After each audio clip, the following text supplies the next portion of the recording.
Good morning students अज accountancy दे विच असी जिहड़ा टॉपिक स्टार्ट करना है वह है salary and commission to the partners.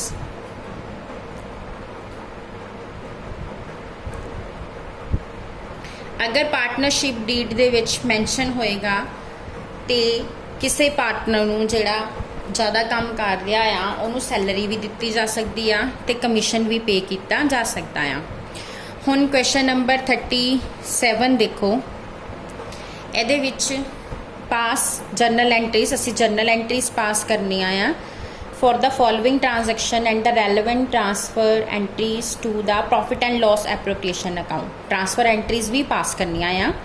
सब तो पहला है सैलरी अकाउंट।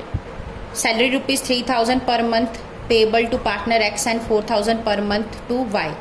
पहली जर्नल एंट्री असी पास करांगे salary account debit to X capital account to Y's capital account. Total 7000 इत्थे पा देना, 3000 एक्स दे अगे ते 4000 वाई दे अगे। उस तो बाद बी पॉइंट किया, interest on capital is allowed at 10% per annum and on a capital of 1,70,000 to X and Y. Interest on capital account debit to X capital account to Y's capital account. हुण X की capital हैगी आ 1 लाख ते 10% interest कितना आ जाएगा 10,000। Y की capital हैगी 70,000 ते 10% इंटरस्ट आ जाएगा 7,000 एंड टोटल इत्थे असी पा देना 17,000। उस तो बाद C, commission of 5% is payable to Z on profit of 40,000। Commission account debit to जेड्स कैपिटल अकाउंट 40,000 ते 5%। 40,000 का 5% कितना आ जाएगा 2,000। ये एंट्री असी 2,000 ना पास करनी। सो जेनू जो भी देना वो एक्सपेंस डेबिट कर देना तो उस पार्टनर के कैपिटल अकाउंट क्रेडिट कर देना। हुण असी सारे एक्सपेंसिस ट्रांसफर करने आ प्रॉफिट एंड लॉस एप्रोप्रिएशन नू। सो एंट्री पानी आ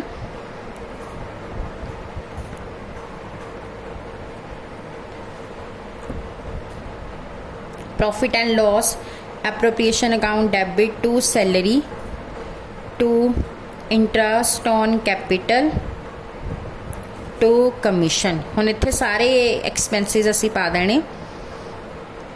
सैलरी सी 7,000 दी, इंटरेस्ट 17,000 दा, कमीशन 2,000। टोटल कितना आ गया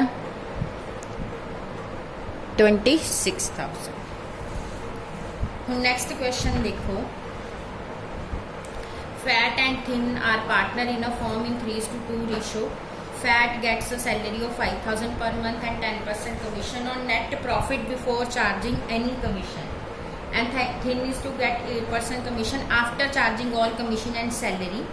net profit before charging salary and commission। हुण इहदे विच असी प्रॉफिट दी डिस्ट्रीब्यूशन दिखानी आ।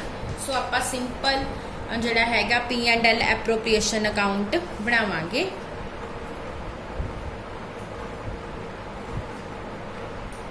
क्वेश्चन नंबर 38,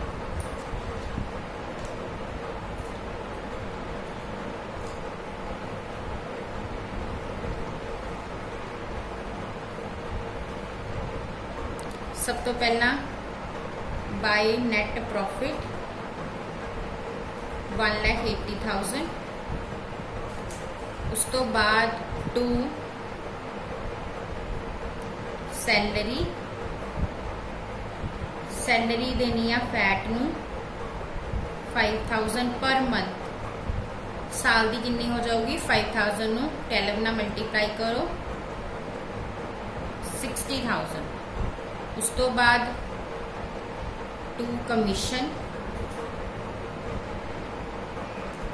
कमीशन भी फैट नू देना आ 10% on profit before charging any commission. Profit कितना आ 1,80,000 का, ये चो सैलरी माइनस कर देंगे 60,000 की, बचा कितना 1,20,000 ओदा 10%, ये आ जाएगा 12,000। उस तो बाद Thin is to get a commission, Thin नू भी कमीशन देना आ, सो थिन का भी कमीशन कैलकुलेट कर लो। थिन नू बट जो कमीशन देना वो after charging all commission and salaries आ। सो असी की करना, जो साडा 1,80,000 आ ਉਹਦੇ चों फैट की सैलरी भी माइनस करनी आ, तो फैट का कमीशन भी माइनस करना आ, यानी कि तुसी 1,80,000 का चो 72,000 माइनस करके ਉਹਦੇ ते 8/108 करना आ, क्योंकि आफ्टर चार्जिंग है ना, आफ्टर चार्जिंग च असी नीचे रेट डी प्लस कर देंगे। सो देखो कितना आंदा,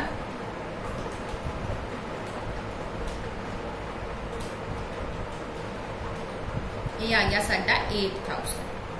सो ध्यान च रखना, जो तुसी आफ्टर चार्जिंग करोगे ना, तो पहला सारा कुछ माइनस कर देना जो कुछ भी तुसी पाया आ, फिर उहदे तो बाद जो बचदा आ उहदे ते rate divide by 100 plus rate जिहड़ा हैगा आ वो करना आ।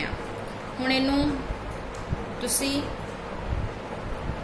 सॉल्व कर लो।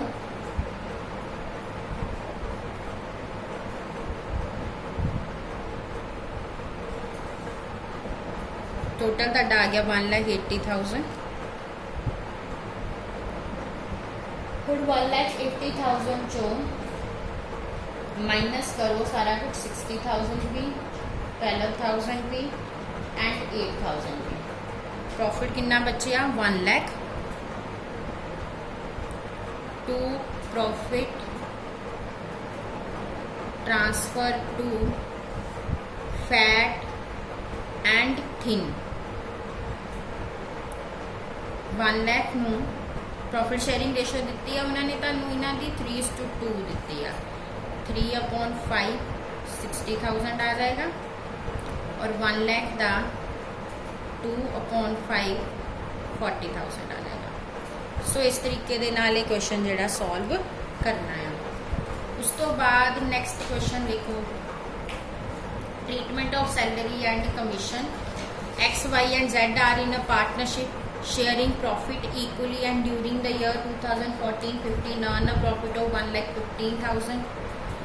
X and Y are entitled to 10% on interest on capital of rupees 1 lakh and 1,50,000 respectively, while Z, who has no capital in firm, is entitled to a salary of 10,000 per annum. Z is also entitled to commission of 6% on profit after charging interest.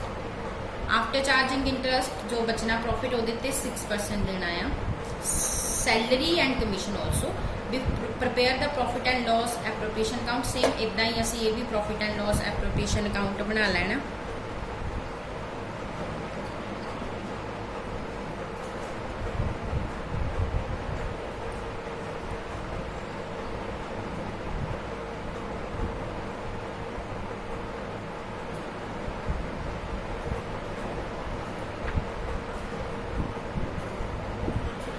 सब तो पाओ पहला net profit. Net profit कितना दिता है 1,15,000। उस तो बाद to interest on capital X दा ते वाई दा। एक्स की कैपिटल हैगी 1 लाख दा 10% 10,000। वाई की कैपिटल हैगी 1,50,000 ਉਹਦਾ 10% 15,000। उस तो बाद टू Z सैलरी, Z नू सैलरी देनी है 10,000 की।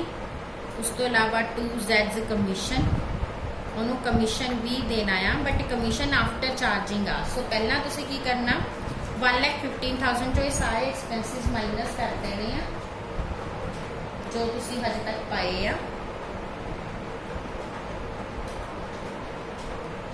फिर जो बचदा आ उहदे ते आपां 6% देना है 6 by multiply by 6 divide by 106 कर देना। ये तुहाडा आ गया 4528। किद्दां कीता आपां 1,15,000 चों माइनस कर दिता 10,000 भी, 15,000 भी एंड 10,000 भी, यानी असी टोटल 35,000 माइनस करके वह 6 बाय 106 कर लिया। सो हुण साडा आ गया, हुण बस तुसी प्रॉफिट देखो कितना बचता है एंड वंड दो। 1,15,000 का टोटल आ, ये चो माइनस कर दो हुण सारा कुछ।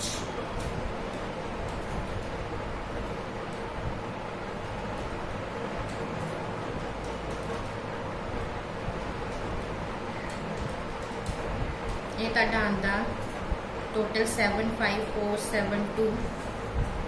To net profit transfer to x